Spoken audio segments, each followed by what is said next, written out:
चली, लेकिन आज तक एक जीसस नहीं दिखा।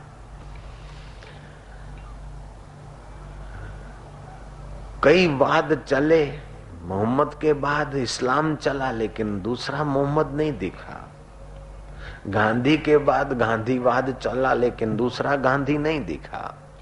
लेकिन सनातन धर्म की अभी भी सच्चाई है, तो कभी कृष्ण आए, तो कभी राम आए, तो कभी कबीर आए, तो कभी नानक आए, तो कभी महावीर आए, तो कभी बुद्ध आए, तो कभी राम तीर्थ आए, तो कभी रमण महर्षि आए, तो कभी मीरा ने गुनगुनाया, तो कभी शबरी ने अनुभव किया, तो कभी एकनाथ ने, तो कभी साईं लीलाशाह बापू ने, तो कभी राम सुखदास जी जैसे, तो कभी पोजदार जी जैसे, तो कभी कोई आ रहे थे, आ रहे हैं, आते रहेंगे। यही तो सनातन धर्म की सच्चाई का प्रत्यक्ष प्रमाण है भांजो। जयराम जी बोलना पड़ेगा। ये हमारा सौभाग्य है कि हम सनातन धर्म में प्रकट हुए।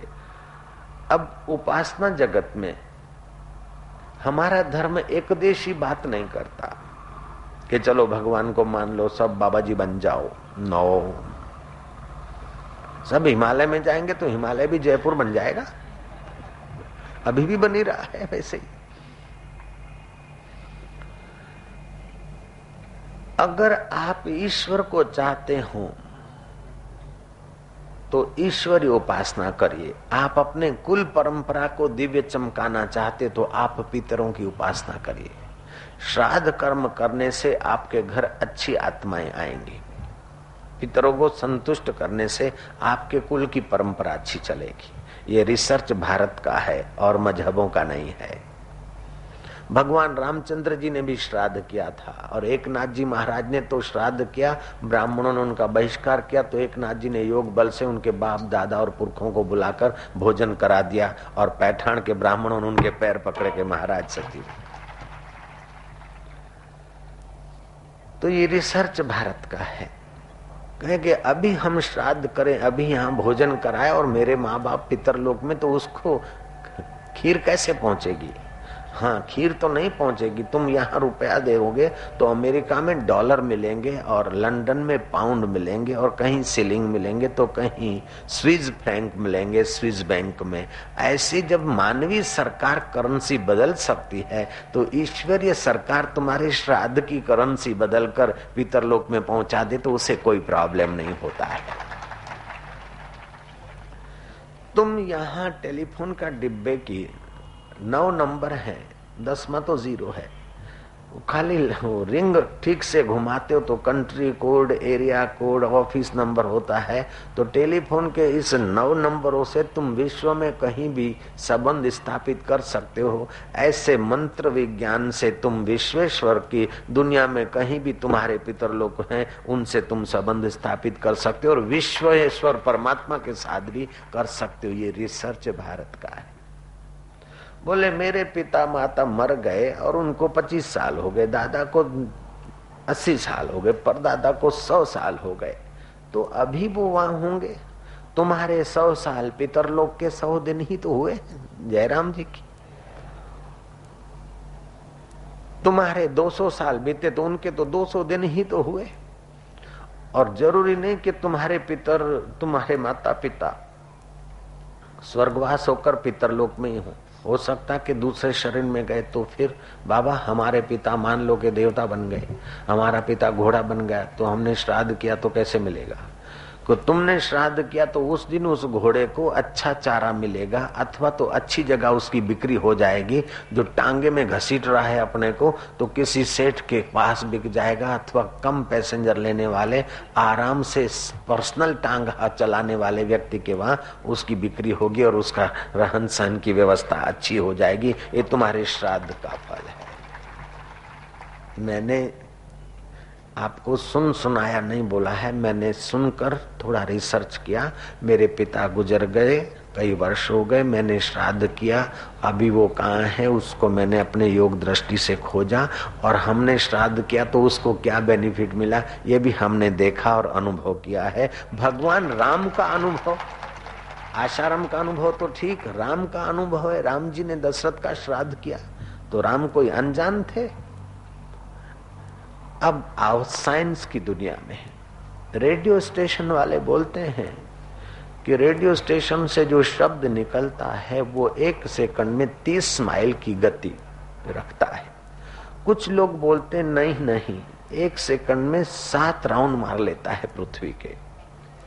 7 राउंड मारे तो भी बहुत हो गया, और 1 सेकंड में 30,000 माइल भागता है तो भी बहुत हो गया। जब मशीन शब्द 1 सेकंड में 30,000 माइल की गति रखती है तो आपका संकल्प 1 सेकंड में अब्जों माइल की गति रखता है। जैसे सूरज का किरण वहां से चलता है तो उसको 1 सेकंड में 1,86,000 माइल की गति से वो चलता है, तो इधर पहुंचते उसे 8 मिनट लगते हैं सूरज के किरण को। लेकिन आपकी आंखें की पलकें खुलते ही आप सूरज का दर्शन कर लेते हैं। आपकी वृत्ति को 8 मिनट नहीं, 8 सेकंड नहीं, 1 सेकंड भी नहीं लगता है, आपकी वृत्ति वहां पहुंच जाती सूरज तक। सूरज से भी दूर तारों तक आपकी वृत्ति एट ए टाइम पहुंच जाती है। तो मानना पड़ेगा कि यंत्र से भी आपका मन और आपकी वृत्ति सूक्ष्म है। यंत्र मन ने बनाए, चाहे इलेक्ट्रॉनिक साधन हो, ये मन का आविष्कार है। नृत्य नर्तक से बड़ा नहीं हो सकता है, गीत गायक से बड़ा नहीं हो सकता है, ऐसे ही यंत्र बनाने वाले से बड़ा नहीं हो सकता है। तो आपका मन यंत्रों से बड़ा है, आपका मन यंत्रों से बड़ा है और बुद्धि मन से बड़ी है, और तुम्हारा चैतन्य जहां से भाव होते हैं वो तो सबसे बड़ा है। जब ऐसे चैतन्य परमात्मा को साक्षी रखकर तुम श्राद्ध कर्म करते हो तो तुम्हारे पितरों के चित्त में स्फुरना हो जाता है कि हमारे लिए हमारे पूर्वज, हमारे कुटुंबी, पुत्र पौत्र ये कर रहे हैं, तो उनके दिल में एक प्रकार की सांत्वना, शांति पैदा होती है, और वो तुम्हारे कुल को दुआ करते तो तुम्हारे कुल में बढ़िया आत्माएं आती है। मेरे पिताजी श्राद्ध करते थे, मेरी माँ श्राद्ध में मानती थी, तो मेरा चैतन्य परमात्मा ने पिता के घर भेजा, और जो लोग नहीं मानते थे मेरे पिता के दोस्त, उनके घर ऐसे छोरे भेजे कि दे धमाधम चल रहा है। जयराम जी बोलना पड़ेगा। तो ईश्वर की सृष्टि का जो कायदा है बहुत ठोस है, सच्चा है, पक्का है। यहाँ की सरकार तो गलतियां कर सकती है, भूलें कर सकती है, लागवग हो सकती है, लेकिन उस सरकार में गलती की संभावना नहीं।